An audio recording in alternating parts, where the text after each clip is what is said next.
انسان کو شیاطین راہ مستقیم سے ہٹانے کے لیے دن رات کوشاں ہیں۔ پھر یہ اتنا مکار دشمن ہے، ہر ایک کو ایک لاٹھی سے نہیں ہانکتا، اسے پتا ہے کہ کس کو کیسے بھٹکانا ہے۔ ایک شب زندہ دار جس کو سحری کے وقت اٹھ کے آنسو بہانے کا لطف ملتا ہے، اب شیطان اس کو کہے کہ سحری کے وقت اٹھا نہ کر، تو وہ شب زندہ دار جب اس کے آنسو مصلے میں جذب ہوتے ہیں اور وہ اترتے ہوئے آنکھوں سے آنسو اتنی لذت اسے دیتے ہیں کہ دنیا ما فیہا کی لذتیں ایک طرف اور یاد خدا میں رونا ایک طرف۔ اب شیطان کسی کو کہے کہ سحری کے وقت اٹھا نہ کر، تو کوئی شیطان کی یہ بات تھوڑی مانے گا، تو شیطان اسے یہ کہتا بھی نہیں ہے، اسے کہتا نہیں اٹھا کر، لیکن صبح بتا دیا کر کے میں تہجد گزار ہوں، اسے ریا میں مبتلا کرے گا۔ ایک شخص جس کی طبع میں فیاضی گندی ہوئی ہے، اب شیطان اس کو کہے کہ تو سخاوت نہ کیا کر، بخل کا درس دے، تو طبعاً جو سخی شخص ہے جس کی فطرت کے اندر فیاضی ہے، تو وہ شیطان کی اس بات کو تو نہیں مانے گا۔ شیطان اسے یہ کہتا بھی نہیں کہ تو بخل کر، اسے فضول خرچی کی طرف لگا دے گا، اسے ان کاموں میں خرچ کرنے کی ترغیب دے گا جس کا اس کو اور معاشرے کو کوئی فائدہ نہیں ہوگا۔ اس لیے شیطان رخ بدلتا ہے۔ ایک شاعر جس کی طبع کے اندر لطافت ہے، نرمی ہے، محبت ہے، اب شیطان اس کو کہے کہ فلاں کو قتل کر دے، تو شاعر تو شاخ سے پھول بھی نہیں توڑ سکتا، تو پھر وہ کسی کا سر کاٹ دے، یہ کیسے ممکن ہو سکتا ہے؟ شیطان ایک شاعر کو یہ کہتا بھی نہیں، اسے وہ شراب اور شباب کے پیچھے لگا دیتا ہے۔ اب اتنا سخت دشمن، اتنا مکار دشمن، حضرت سیدنا غوث اعظم رضی اللہ تعالیٰ عنہ فرماتے ہیں میرے اوپر صحاب نور چھا گیا اور آواز آئی عبد القادر، تو نے اللہ کی اتنی عبادت کی ہے، اتنی ریاضت کی ہے کہ شریعت کا ہم تمہیں اب مکلف نہیں رہنے دیتے، اور اب تو نماز نہ پڑھے اور دیگر اعمال نہ کرے تو تجھے کوئی پکڑ نہیں، میں تیرے اوپر ایسے راضی ہو گیا ہوں۔ تو ایسے بادل سے آواز آئی، کہتے ہیں مان میرے دل میں خیال آیا کہ اگر عبادت کا مکلف نہ ہونا ہوتا تو امام الانبیاء صلی اللہ علیہ وسلم سے بڑھ کر کون اللہ کا مقرب تھا۔ حتی تتورم قدماہ، حضور جب نماز پڑھتے اور اس قدر لمبا قیام کرتے حضور کے مبارک پاؤں سوج جاتے، لیکن ان کو تو کہا گیا وَعْبُدْ رَبَّكَ حَتَّى يَأْتِيَكَ الْيَقِينُ، انہیں تو کہا گیا کہ آخری سانس تک اللہ کی عبادت کرنی ہے، تو میں کون ہوں کہ مجھے کہا جائے کہ تو اب عبادات کا مکلف نہیں رہا، کوئی بات نہیں ہے۔ تو کہتے ہیں میں لا حول ولا قوت الا باللہ پڑھا تو وہ جو مجھے نور نظر آ رہا تھا وہ سیاہی میں بدل گیا۔ تو وہ ابلیس تھا جو اس رنگ میں مجھے بھٹکانا چاہتا تھا، کہا عبد القادر اس مرتبے پہ پہنچے ہوئے کتنے لوگوں کو میں نے گمراہ کر دیا، تیرے علم نے تجھے بچا لیا۔ تو میں نے کہا ظالم، میرے علم نے مجھے نہیں بچایا، میرے اللہ کے فضل نے بچایا۔ تو کہا پھر بچ گیا ہے، کئی میں نے یوں لوٹ لیے ہیں۔ تو اتنا مکار دشمن ہو جو ہمارے اوپر مسلط ہے اور دن رات کوشاں ہے ہماری متاع عمل لوٹنے کے لیے، متاع ایمان لوٹنے کے لیے، تو پھر مجھے بتاؤ کہ ہم کیا غافل ہو کے بیٹھیں گے؟ ایسے ناپاک وجود کا مقابلہ کوئی آسان ہے جو ہماری متاع عمل لوٹتا ہے، متاع ایمان لوٹتا ہے، ہمیں عمل کرنے نہیں دیتا، کریں تو وسواس ڈال رہا ہوتا ہے، کرنے تو ریا میں اور تکبر میں مبتلا کر کے، عجب میں مبتلا کر کے کیا ہوا عمل بھی لوٹ لیتا ہے۔ مجھے بتاؤ یہ کوئی جو ہے وہ سوکھا کام ہے کہ ہم مقابلہ کریں؟ اب ماہ صیام میں روزے سے بھوک بھی کاٹتے ہیں اور قرآن مجید کی تلاوت اور دیگر معمولات کے لیے ہمیں تنہائی بھی میسر آتی ہے، اور اسی طرح ہمیں روزے سے جو ہے وہ اپنی زبان کو کنٹرول کرنے کا درس بھی ملتا ہے۔ تو روزہ تمہاری زبان کا محافظ بن جاتا ہے، پھر روزہ تمہاری شہوات کے کنٹرول کا ذریعہ بن جاتا ہے، اور روزہ تنہائی کی وجہ سے اختلاط سے جو خرابیاں پیدا ہوتی ہیں ان سے تمہیں بچا لیتا ہے۔ تو گویا ماہ صیام اللہ تعالیٰ کی رحمتوں کا ایک روپ ہے، اور یہ ایک مہینے کا تربیتی کورس ہے جس کے ذریعے سے ہم اپنے باطن کی صفائی کر سکتے ہیں اور اندر کی غلاستیں، اندر کے میل کچیل مٹا سکتے ہیں۔ ارشاد فرمایا جو اللہ سے ڈرے اللہ اس کے لیے راستے کھول دیتا ہے، اور اللہ اس کو وہاں سے دیتا ہے جہاں سے اسے گمان بھی نہیں ہوتا۔ وَمَن يَتَوَكَّلْ عَلَى اللَّهِ فَهُوَ حَسْبُهُ، اور جو اللہ پر بھروسہ کرے اللہ اس کے لیے کافی ہو جاتا ہے، اس کی ضروریات کا وہ خود کفیل ہوتا ہے، اور اس کے کام اس کے ذمہ کرم پہ ہوتے ہیں، کو ہو کے دیکھے اس کا۔ تو جو اللہ سے ڈرے اللہ اس کے لیے راستے بناتا ہے. حضرت عوف بن مالک رضی اللہ تعالی عنہ الاشجعی حضور کی خدمت میں حاضر ہوئے اور عرض گزار ہوئے کہ میرا بیٹا سالم مشرکین کی قید میں ہے اور میں فاقوں کی حالت میں ہوں. تو فرمایا آل محمد کے پاس ایک سیر جو ہیں بس، اس کے علاوہ ہمارے پاس بھی کھانے کے لیے دنیاوی اسباب نہیں ہیں. کہا صبر کرو اور اللہ سے ڈرو اور لا حول ولا قوت الا باللہ کثرت کے ساتھ پڑھو. یہ ایسا وظیفہ ہے، ایک حدیث پاک میں آتا ہے کہ یہ 99 بیماریوں کا علاج ہے.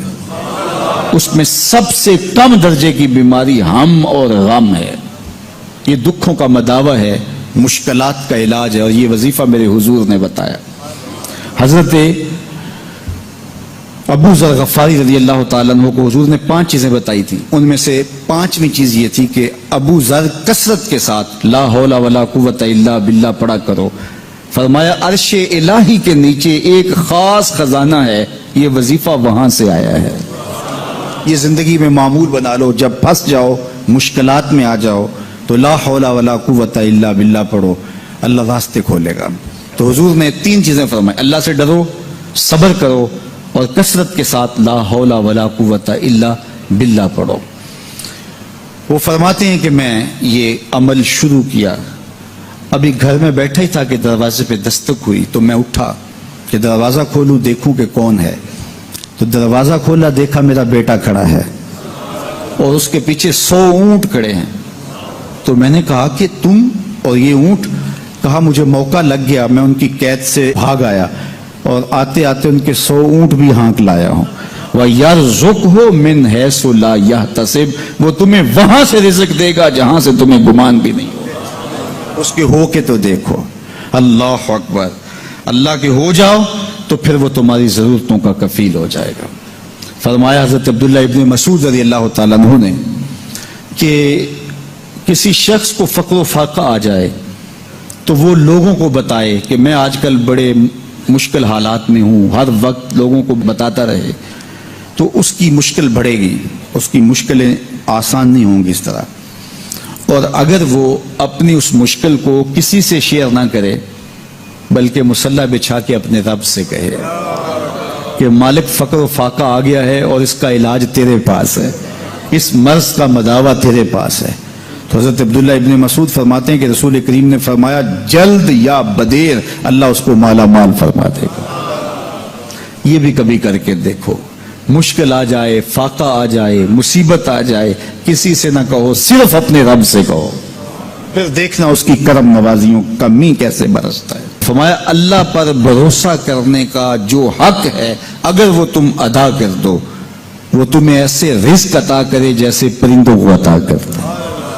ہم تو دکان پہ جانا ہوتا ہے، فیکٹری میں جانا ہوتا ہے، ہم اپنے کاروبار پہ جانا ہوتا ہے، نوکری پہ جانا ہوتا ہے، مزدوری پہ جانا ہوتا ہے، ہمیں پتہ ہے کہاں آج صبح جانا ہے. لیکن پرندوں کو کوئی پتہ نہیں ہوتا کہاں جانا ہے، راس المال بھی نہیں ہوتا، لیکن صبح نکلتے ہیں، شام کو کبھی بھی خالی پیٹ نہیں آئے.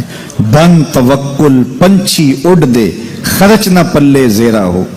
گھر سے خالی پیٹ نکلتے ہیں، جب واپس آتے ہیں تو پیٹ بھرے ہوئے ہوتے ہیں، اور پھر جو ان کی ضرورت ہوتی ہے اللہ وہ ساری ضرورتیں پوری کرتا ہے، جو ضرورت ان کی ہوتی ہے. یہ شیر کتنا گوشت کھاتا ہے اللہ روز اسے دیتا ہے. یہ ہنس روزانہ سچے موتی کھاتے ہیں، اور آپ مارکیٹ میں لینے جائیں لاکھوں روپے لگا کے تولے ماشے کے حساب سے آپ خریدتے ہیں، پھر بھی آپ کو یقین نہیں ہوتا کہ یہ سچے ہیں یا 2 نمبر ہیں.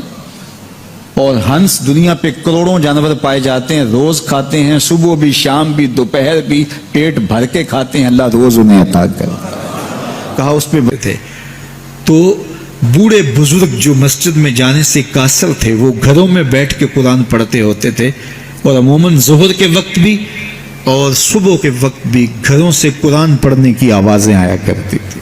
آج گھروں سے پاپ میوزک کی صدائیں سننے کو تو ملیں گی، لیکن قرآن کے نغمے موقوف ہو گئے. یہی وجہ ہے کہ آج ہمارے گھروں سے برکت روٹ گئی ہے. دولت کی فراوانی کے باوجود، وسائل کی کثرت کے باوجود، اسباب آسودگی حاصل ہونے کے باوجود نہ آسودگی ہے نہ سکون ہے، نہ طمانینت ہے، نہ برکت رہی، اس لیے کہ ہمارے گھروں سے قرآن رخصت ہو گیا۔ آج صبح اٹھ کے فیس بک کا چہرہ تو دیکھتے ہیں لیکن قرآن کا نقشہ نہیں دیکھا جاتا، تو برکت کے قافلے گھروں سے رخصت ہو گئے اور گھر برکتوں اور رحمتوں سے خالی ہو گئے۔ آج بھی اگر ہم نے گھروں میں برکتوں کو واپس بلانا ہے، رحمتوں کو اپنے گھروں میں واپس لانا ہے، تو قرآن مجید کی تلاوت کو اپنے معمولات میں شامل کر لیجئے گا۔ پھر گھر میں آسیب کا سایہ نہیں ہوگا، ٹونا اور جادو نہیں ہوگا، پھر کسی بابر ملنگ کے پاس جا کر کے آپ کو اپنے مسائل نہیں بتانے پڑیں گے۔ آپ کے گھر میں قرآن ہے، سارے دکھوں کا علاج اسی مرشد کے پاس ہے، ساری مصیبتیں اور ساری مشکلیں اور سارے مصائب اسی قرآن کے دامن سے دور ہوتے ہیں اور اسی قرآن سے وابستگی سے گھر میں برکتیں اترتی ہیں۔ پھر آپ کو نہ آسیب، نہ جادو، نہ ٹونا، اور نہ کسی نے کوئی بندش کی ہے، نہ کسی نے کوئی مسئلہ کیا ہے، کچھ نہیں ہوگا۔ آپ کے گھروں پہ رحمتوں کے سائے ہوں گے، اس لیے کہ آپ کے گھروں میں قرآن جب تلاوت ہوگی تو رحمتوں کے فرشتوں کا نزول ہوگا۔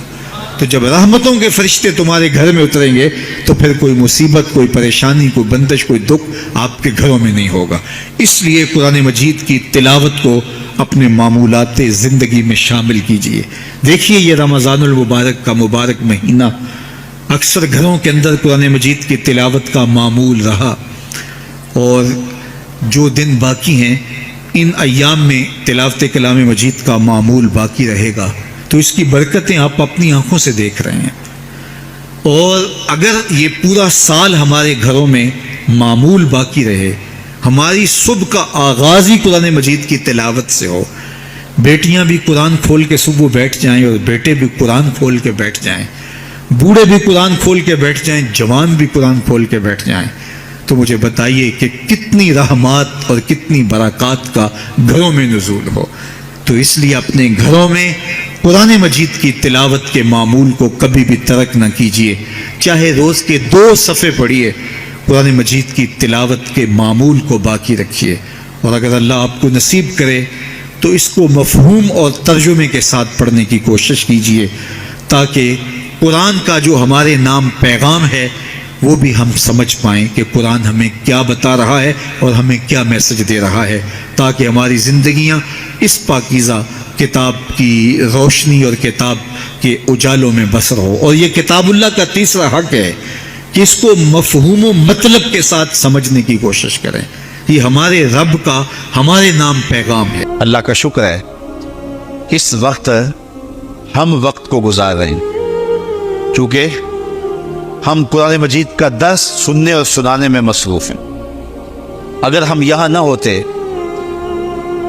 کہیں بیٹھ کے تاش کھیل رہے ہوتے، تو وقت کی رفتار اور گھڑی کی رفتار کیا اس سے مختلف ہوتی؟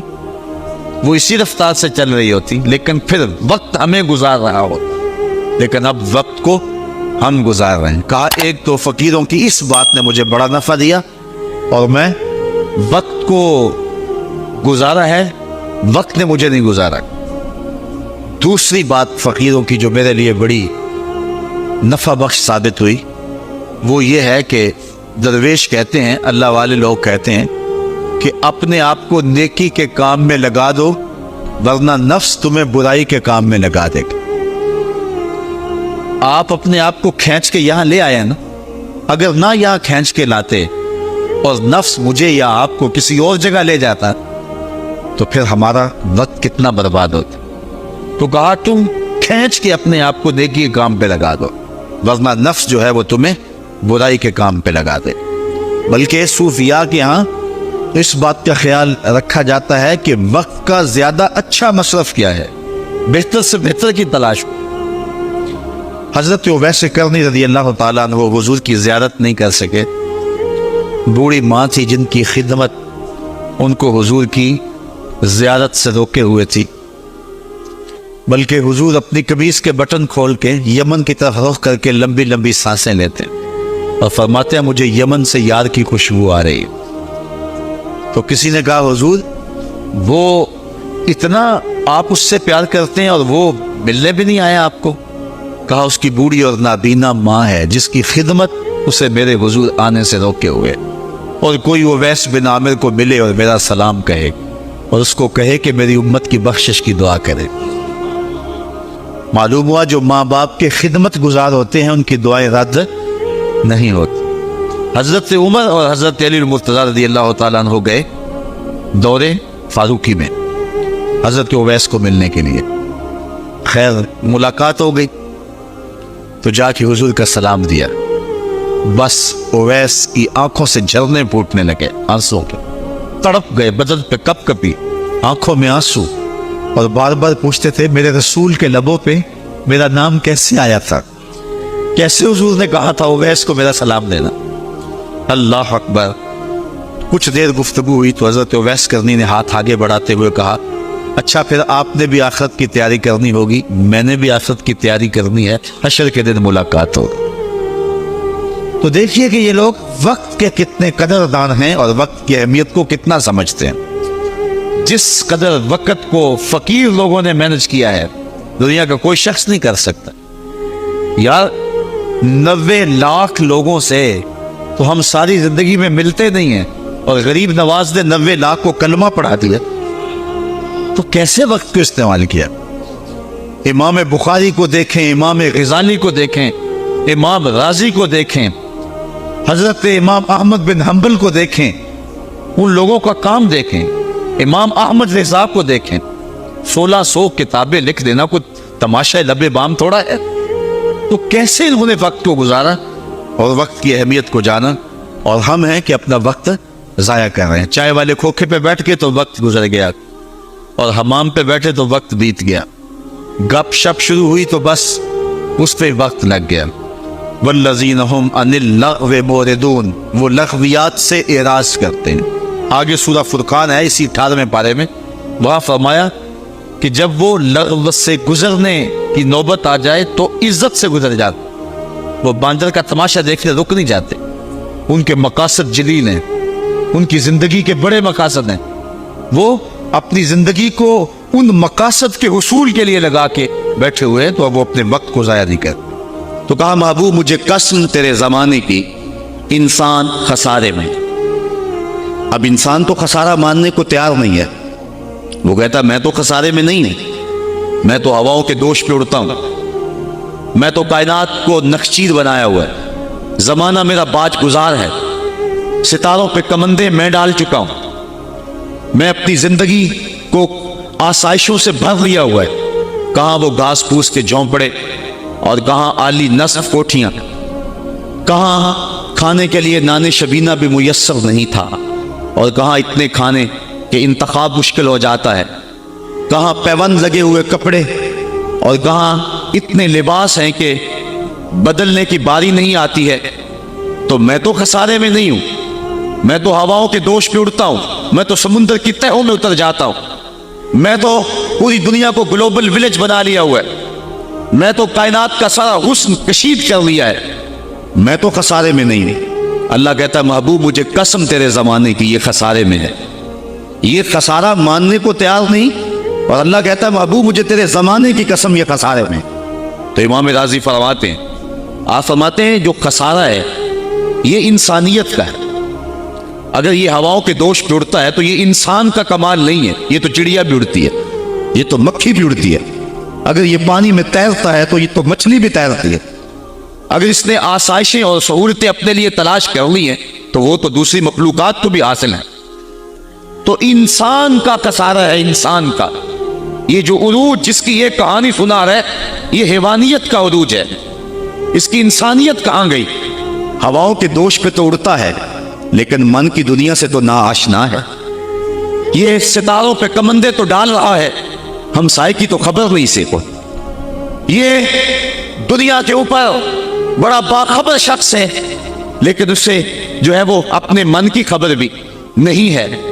ہمارا نرم رو قاصد پیام زندگی لایا، خبر دیتی تھی جن کو بجلیاں وہ بے خبر نکلے، یہ تو من سے نا آشنا ہے، کہاں گئی اس کی انسانیت؟